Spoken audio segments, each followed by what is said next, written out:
દરેકમાં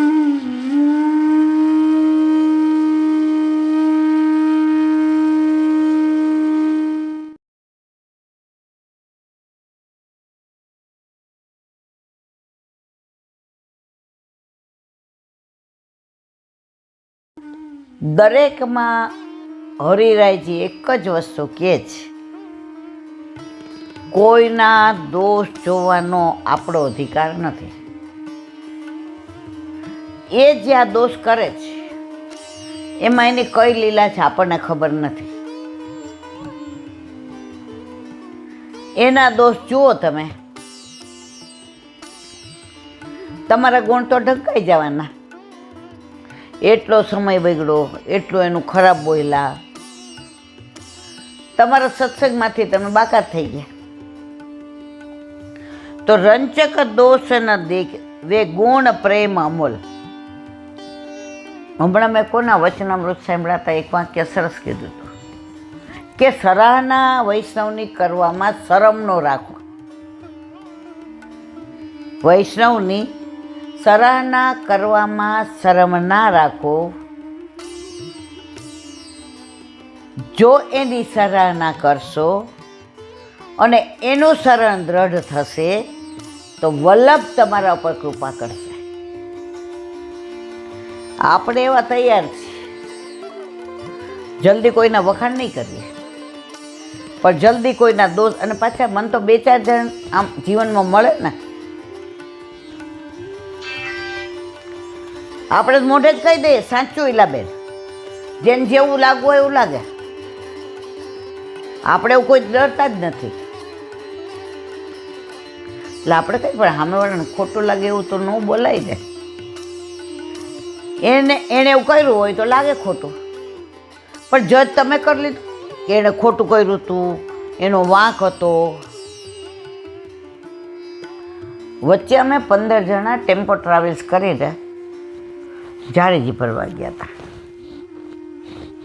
એટલે ત્યાં 8-10 જણા 2 ગાડી લઈને આવ્યા હતા, બોમ્બેના કહેવા હતા. એટલે મુખિયાજી અમને કીધું કે તમે લોકો ઝારીજી ફરીને બહાર બેસો ને સર્વોત્તમ કરો, તો આ લોકોને મોડું થાય છે, તો આ લોકો ઝારીજી ફરી લે. એટલે અમે કીધું હા, હવે અમારે તો ઝારીજી ભરાઈ ગયા છે, એટલે એ તો કે તમારે ચેન્જ કરવું હોય તો કરી લો. તો ઓલા લોકો ઝારીજી ભરતા હતા, તો પછી અમે ચેન્જ કરીને આવ્યા. તો એક 20-22 વર્ષની દીકરી નવી પરણીને આવી હતી ને, એ આ લોકો ભેગી આવી હતી ને સાસુ નહોતા આવ્યા. હવે જે નવું બધું હોય ને એટલે આ લોકો એડજસ્ટ થતા વાર લાગે. એમાં એક નેતા બેન હતા. હવે આ છોકરીએ શું કર્યું, ઝારીજી જમણા હાથના બદલે ડાબા હાથમાં જે ખખડાવી છે એણે, તો જમણા હાથે ખાય છે કે ડાબા હાથે? તાર ઘર ખાધું નથી કોઈ દી? એ છોકરીને કાપો તો લોહી ન નીકળે. હવે પરાકાષ્ઠા સાંભળવા જેવી છે. એટલે પછી એના હાથમાંથી ઝારીજી લઈ અને વલ્લભ પાસે પધરાવી દીધા. હવે મુખિયાજી આવ્યા તો ત્યાં મુખિયાજી બધાને બ્રહ્મ સંબંધ મંત્ર બોલાવતા હતા. અમે બહાર બેઠા હતા. અમે ચેન્જ કરી લીધું હતું કારણ કે અમારે ઝારીજી ભરાઈ ગયા હતા. આ 15-17 વર્ષ પહેલાંની વાત છે. હવે મુખિયાજીએ કીધું કે જેને બ્રહ્મ સંબંધ મંત્ર આવડતો હોય 1 જણ બોલે, બાકી બધાની બોલાવડાવે. એટલે ઓલા નેતા મારી જેવા હતા ને ખુરાટ, મુખિયાજીએ જોઈ લીધું હતું. નેતા હોય ને એ મુખિયાજી હોય કે કોઈ પણ મૂળ માળાને પકડી લે ને પછી બહુ વાંધો ન આવે. એટલે ઓલા બેનના વખાણ કર્યા એને મુખિયાજી. એ કે તમે બોલાવો, તમે તો ખાસ્સા અનુભવી. એ ઓલા બેન એવા હોશિયાર, અઠંગ. ઓલી જે છોકરી હતી ને એને કીધું તું બોલાવ. એટલે ઓલા બધા સામું જોવા માંડ્યા. એ કે આપણને બધા નથી હજી મોઢે જોરથી, આને શું આવડે? મુખ્યજી આગ્રહ, ના બેન તમે વડીલ છો, મેં સવારનું જોયું, તમે મેનેજમેન્ટ સરસ કરો છો, તમે જ બોલાવડાવો. એ બેને બીતા બીતા બોલાવડો, 3 ભૂલ થઈ. મુખિયાજી એટલે દીકરીને કે તું બોલાવ. એણે જે બ્રહ્મ સંબંધ મંત્ર એટલા સરસ ઉચ્ચાર, પ્રોનાઉન્સ અને ભાવ સહિત બોલાવ્યું કે તમને એ લીલાનું દર્શન થાય ત્યાં. મુખાજીએ સરાહના કરી. દીકરી, તારા ઘરે સેવા બિરાજે છે. અમારા પિયરમાં તો અમને ગળથુથીમાં પાયું છે, અમે જ બીજું જોયું જ નથી. અહીંયા બિરાજે છે. પણ પછી કાંઈ બોલી નહીં. ઓલા બેન સામું જોયું તો ફાટી પડી. ઓલા મુખ્ય જે મભમમાં સંભળાવી એ કે આ બધાને ઘરે 50-50 વર્ષથી બિરાજે છે. પણ તે બ્રહ્મ સંબંધ મંત્ર બોલે ને એવો કોઈ બોલી હે કા? જુઓ, હવે જારીજી ડાબા હાથમાં ભર્યા હતા, આ બેને એ દોષ જોયો. હવે એનો દોષ જોઈ લીધો. વલ્લભની હાજરીમાં ખખડાવ્યા. આપણે આપણા ઘરે ઓલો વાળવાવાળો ન વાળતો હોય ને એની કમ્પ્લેન કોકે કરી હોય ને આપણે પૂછવા આવ્યા હોય ને તો આપણે વહુને શું ધીમે બોલજે, આ ખરાબ લાગે, એની હેંજા રાખીએ છીએ. આ આખી દુનિયાનો બાપ આપણે ત્યાં બિરાજે છે, એની હાજરીમાં ગમે એમ બોલવાનું. ઓલા બેન બોલ્યા હતા ડાબા હાથે. હવે જો એ બ્રહ્મ સંબંધ મંત્ર બોલીને તો એણે પરાણે તુલસીજી જમણા હાથમાં રાખ્યા હતા. મેવો કરતા હતા તો સમાણી નવી હતી, એ લોકો જ લે તો બરાબરનું વાગ્યું હતું. હવે જો લોહી હોય તો જારીજી ભરાય નહીં. એટલે એણે ત્યાં મુખ્યાણીની પાસેથી હળદર લઈ અને રૂ લઈને દાબી દીધું, એટલે લોહી બંધ થઈ ગયું. હવે વાગ્યું તો બરાબર. એટલે એને બીક શું લાગે બિચારીને કે જમણા હાથે પકડીશ અને ક્યાંક ખેલી જશે તો મને કેટલા દોષ પડે. કોઈ શું કહેશે એમાં એને રસ નહોતો.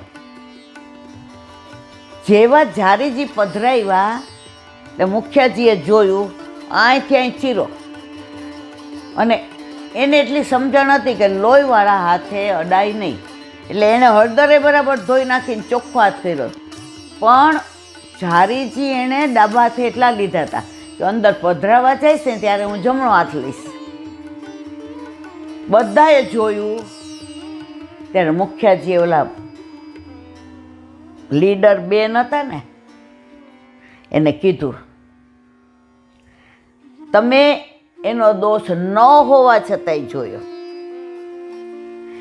એ જે બ્રહ્મ સંબંધ મંત્ર બોલી છે એને ફલિત થયું છે. ઓલા બેનને કાપો તો લોહીનો. રંચક દોષ ન દેખીએ વે ગુણ પ્રેમ અમલ. તમે આનો દોષ જોયો ડાબા હાથનો, પણ એનું કારણ જાણી અને એને પ્રભુ પ્રત્યેનો જે પ્રેમ હતો એ એનો ગુણ હતો. અમોલ, અમૂલ્ય, મૂલ્ય જ ન થાય. વિના મોલકો ચેરો દ્રઢ એના ચરણ કેરો. પ્રેમ સુહાગી જો મિલે તાસો અંતર ખોલ. બધાને મોટ બધી વાત ન કરવા બેસાય.